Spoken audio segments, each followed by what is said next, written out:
já? Pensa num bagulho chato de cortar é você tirar o fio do fio da televisão. A ideia aqui é fazer esse fio, grudar esse fio nessa extensão, que é a extensão do ventilador que chegou ali, para passar por debaixo da mesa. Na verdade aqui por trás, né? Porque senão quando você vê na câmera você vai ver esse teco de fio aqui. Eu tenho que passar ele lá por trás, para ele vir aqui por detrás da mesa para parar no fio que tá ali na Cleide. Certo? Deixa eu falar uma parada para você. Eu tenho um segundo canal, chamado canal Eu Sou Seu Pai. Certo? É um canal que eu fiz para eu poder conversar com os jovens de novo. Por quê? Por que de novo, negão?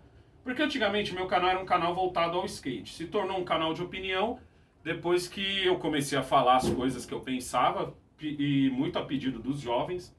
E acabou se tornando um canal de notícias graças à entrada da minha esposa. Essa história eu já contei 1 trilhão de vezes, que foi quando eu estava construindo a minha pista e a gente fazia uma live todo dia, até um dia que a Cleide teve a ideia de colocar 4 assuntos em pauta e pum, nasceu a live que o negão faz diariamente com a esposa dele. Eu quero fazer esse vídeo para você entender uma coisa. Ontem eu fiz um episódio do Pergunte ao Pai. É o momento que aquele jovem tem de fazer uma pergunta para um cara mais velho, seja ela que pergunta for. Às vezes vem umas perguntas merda? Vem. Às vezes vem umas perguntas inteligentes pra caralho, tá ligado?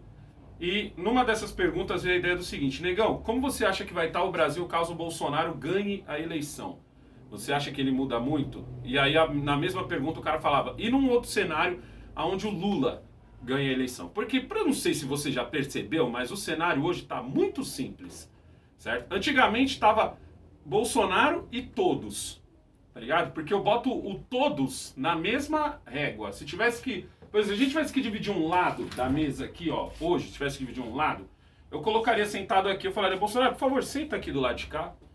E colocaria do outro lado ali, eu colocaria Amoedo, aí sentado no colo dele Ciro Gomes, sentado no colo dele Marina Silva, sentado no colo dele Haddad, sentado no colo dele Manuela Dávila, sentado no colo dele Cabo Daciolo. Todo o resto eu colocaria do lado de lá. Luciano Huck, Mandetta, até os que nunca vão se candidatar, como o Danilo Gentili. Não, o Danilo Gentili talvez eu colocasse aqui, ó, no meio. Ou em cima da mesa. Em cima da mesa eu acho que seria mais apropriado pro Danilo Gentili.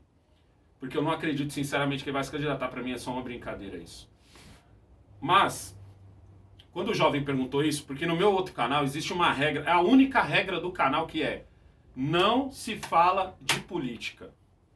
Tá ligado? Se fala de tudo naquele canal, menos de política. Mas eu resolvi responder essa porque eu sempre digo pros jovens o seguinte: quem tem que se preocupar com isso são os mais velhos. É você que já tá pagando uma conta, é você que já tá sustentando uma casa, é você que já tá ajudando. Você tem que se preocupar com o seu agora. Então você tem que se preocupar se vai ser o Lula, se vai ser o Bolsonaro, se vai ser o caralho que for. Você que é mais jovem tem que se preocupar em estudar muito e entender o jogo político. Você tem que entender de política. Você não tem que votar no Bolsonaro porque ele falou uma coisa que você gostou, ou você não tem que votar no Lula porque falou uma coisa que você gostou. Não. Você tem que entender como funciona o jogo político, você tem que entender de política, você tem que entender o que faz a porra de um vereador, a porra de um deputado estadual, a porra de um governador, o presidente, o cara que senador, o cara que for. Você tem que entender o jogo. Porque eu respondi desse jeito, que é pra amanhã ou depois um cara não vir te pedir seu voto pra vereador, prometendo pra você que vai te construir uma pista de skate, porque vereador não constrói porra nenhuma. Certo? Vereador fiscaliza. Onde eu quero chegar com isso? Eu quero chegar com isso no seguinte: amanhã tem uma passeata lá a gente vai se reunir na Avenida Paulista, certo? Em apoio ao Brasil. Muita gente está falando que é uma passeata em apoio ao Bolsonaro, certo? Eu vou em apoio ao meu país, em apoio ao Brasil, em apoio às pessoas que eu vi fecharem negócios, em apoio aos 12 mil bares e restaurantes que tiveram que fechar, em apoio à mulher do qual eu gosto de comer muito um caldo de mocotó e ela não pôde trabalhar, em apoio à mulher da onde eu gosto de comprar cheiro verde e alface e ela não pôde trabalhar, em apoio às lojas que fecharam, em apoio a isso, em apoio à liberdade, certo? Se o Jair Bolsonaro nesse exato momento é o cara que estava brigando por isso, então ponto, tamo junto, entendeu?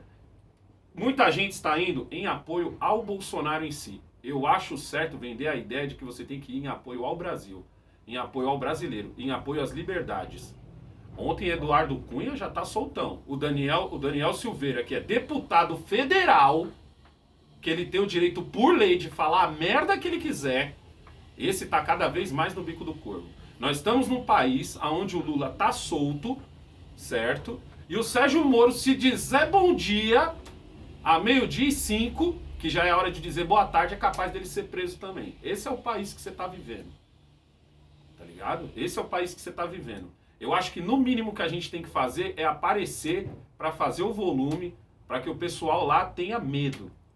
Ah, negão, você acha que se de repente a gente lotar lá, eles vão ter medo de... Não, o medo deles é o seguinte, irmão. É a mesma coisa que eu ensinei para os jovens ontem. Os políticos têm que começar a ter medo do seguinte: ou você faz o que a gente quer, ou eu não só não vou votar em você, como eu não vou votar em ninguém que um dia já tirou foto com você. Já te abraçou. Ah, mas ele mudou. Foda-se. Andou com esse maluco, eu não voto mais nele. É isso. Esse é o maior medo que os caras têm. Medo de cadeia os caras não têm. Medo de ser mal falado na internet os caras não têm. Medo de ir num restaurante e as pessoas hostilizar, esse medo não existe. O medo que existe é eu não ser eleito na próxima eleição ou eu estar tão queimado que quem andar junto comigo não será eleito. Aí você deve estar pensando assim, negão, você está exagerando. Você está exagerando. Não estou exagerando. Você não viu a eleição para prefeito e vereador? Que teve de gente aí que esculachou o Bolsonaro, mas na hora da eleição usou o Photoshop para meter a foto dele do lado onde o próprio presidente desmentiu, daí você já tira. O que teve de gente do PT que não usou o vermelho, nem a estrela, nem o Lula, daí você já tira. Por quê? Porque é isso que o cara tem que começar a ver. Eu quero convidar você para ir lá. Eu estarei lá. Não estarei no carro do som, não. Eu estarei no chão. Tá ligado? Umas 10 e pouco eu tô chegando lá. Certo? Vou ficar lá entre 10, meio-dia, porque parece que vai das 9 às 5, se eu não me engano. Foi o que eu vi. Começa às 9, vai até às 5. Eu vou chegar mais ou menos no meio do dia lá, entre as 11 e a meio-dia. Eu espero de verdade você. Eu espero conhecer você que tá aí me assistindo. Tá ligado? Pode dar um rolê pela Paulista que você vai me achar lá. Eu espero você pra gente tirar uma foto. Eu espero você pra gente fazer volume. Eu espero você pra gente trocar ideia. Porque agora tá no nosso nome. Os jovens, eu estou ensinando que eles têm que entender política, que eles têm que saber das coisas. Para eles amanhã ou depois não acreditar numa história que a gente acreditou no passado, de que política, futebol e religião não se discutia. Enquanto isso, os caras só sentando a mão no nosso bolso. Ainda sentam a mão no nosso bolso. Mas pelo menos agora eles estão pelo menos disfarçando mais. E a gente tem que continuar com isso. Então fechou? Tá combinado nós dois lá? Certo? Então eu espero todos vocês lá na Paulista. É nóis.